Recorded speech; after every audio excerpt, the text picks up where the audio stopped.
Yeah, and actually, just to let you know, she the person emailed that they can see it fine now. They did it Okay, right. great.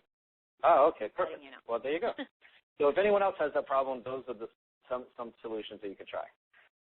So moving on, there in the Broadcast Louder series, there will be more talk on pay-per-click Facebook ads.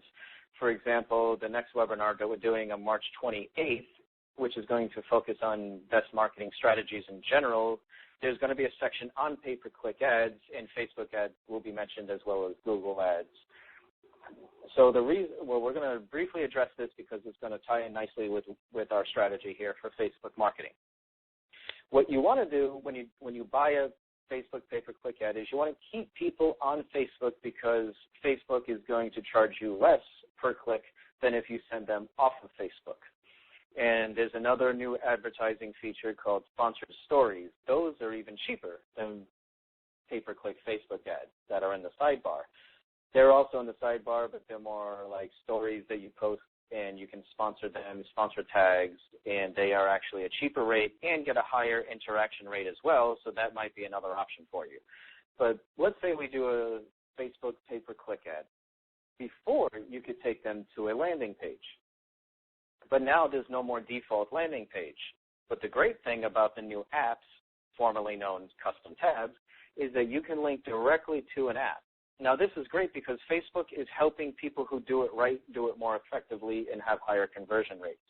Because what we can do now is we can design some apps/pages to be the new landing pages, conversion pages, aka squeeze pages, so that you can generate leads from your landing pages the way that you should be doing it anyways. As a quick little aside, just to give you a little bonus tip, whenever you're doing a pay-per-click campaign, you're spending money. So obviously, whenever you spend money, you want to maximize the opportunity to get the return on that investment. So you always want to send a pay-per-click to a conversion page where you can either convert them into a lead or a sale. So you never want to send a pay-per-click to your timeline because you can't get anything out of that other than maybe a like. You want to maximize your ROI. Same thing if you buy a Google ad, you never want to send a pay-per-click to your homepage website. You want to send them all to a landing page, a specific landing page. We'll get all into that in 2 weeks when we talk about pay-per-click in much more detail. But for now, so if we do a great campaign, we're getting a lot of clicks, where are they going to go? We don't want them to our timeline like we just established, so we're going to create an app that we're going to use as a landing page. So you can have as many as 3 apps revealed in your timeline, and you'll see that when we get into the next slide. You can change your thumbnail of any of these apps. So even the apps that are pre-existing that you might have gotten from a third party that you're maybe paying $10 up to $30 a month for, you can change those thumbnails in most cases. Some cases, depending on how the app was coded, it may not be completely 100% functional with the new Facebook timeline. But anything you create, absolutely, you can totally customize now in ways that are beyond what you could do before. Once you see the stuff that we're going to suggest, no one's doing the stuff, and this is absolutely the best way to maximize your marketing ROI. So your cover image isn't visible when you actually send people to an app. So now you have a pay-per-click ad. People have clicked that. They go to your landing page. They go to your app. And there's no more nice, pretty cover photo. So we're going to tell you how to get around that and how to not lose your branding. And we'll also, besides, here's the most important thing. We're going to tell you some marketing strategies on how to use Facebook's timeline. But really, when it comes down to it, besides great content, apps are the best way to stand out from the crowd. So number one, you always have to have great content. You have to have great relationships with the people who like your page, and you have to keep pumping out quality content because that is prime number one, because that's what Facebook is still great for, is you're building a relationship with people. So best practices is we're going to create custom apps. We're going to use these apps as landing pages for our pay-per-click ads, and we're going to place our branding on the top of all apps, because let's show you what it looks like if you didn't do that. As you see right here, this is a pre-modeled circle marketing landing page where you get to get our free ebook. Yay, sign up. and you get 40 marketing strategies and techniques to help you grow your business. But when they come here, what do they see? They see maybe the logo on the page, but we lose our branding.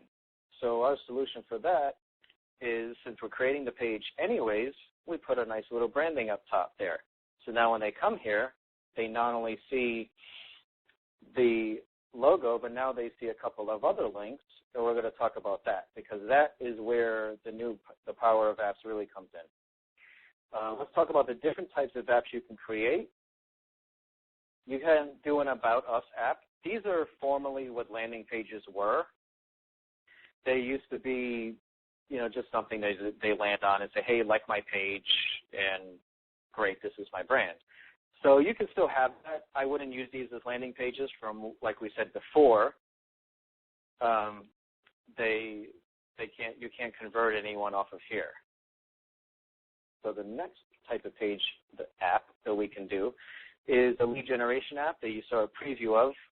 We want to use this mostly for pay-per-click ads. When you direct people here, you want to be able to get them on your list. You want to be able to help them if you're offering a product. And we're going to show you another great thing in a few minutes about how to actually get sales from these new apps. So the big functionality here that I'd like to talk about now is the top banner right there, where you saw that there's links.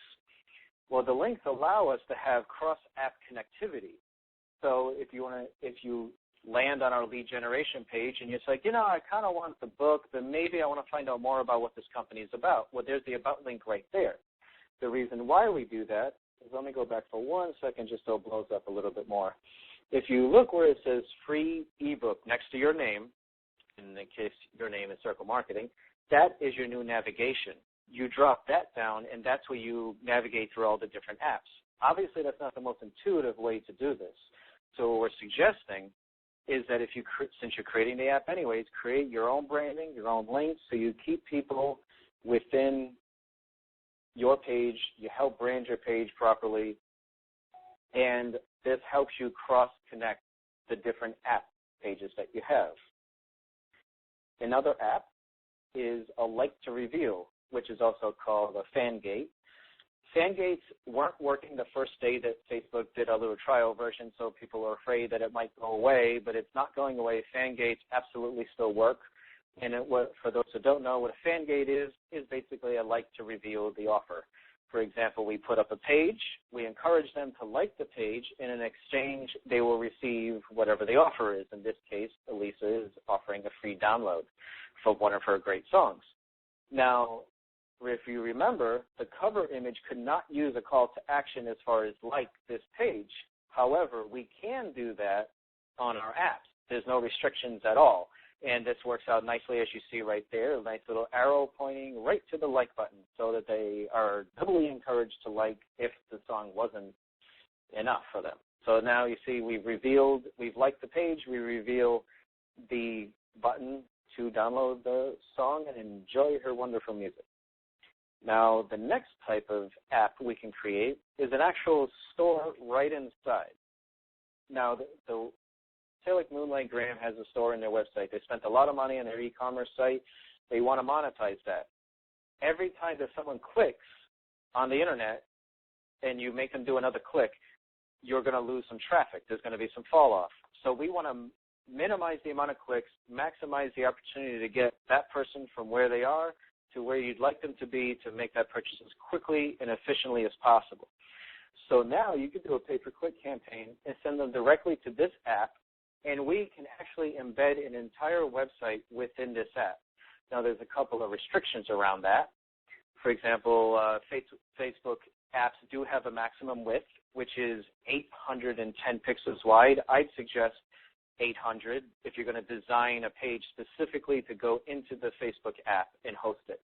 This is great because you still get the cheaper pay-per-click rate that you would have gotten by keeping people on Facebook, because technically you're keeping people on Facebook, yet you're also bringing them to your site as long as your site is either 800 pixels wide or 100% width, or it's a responsive theme. Then it'll expand to whatever width is possible, is presented. Yes? Louis, I have a question here.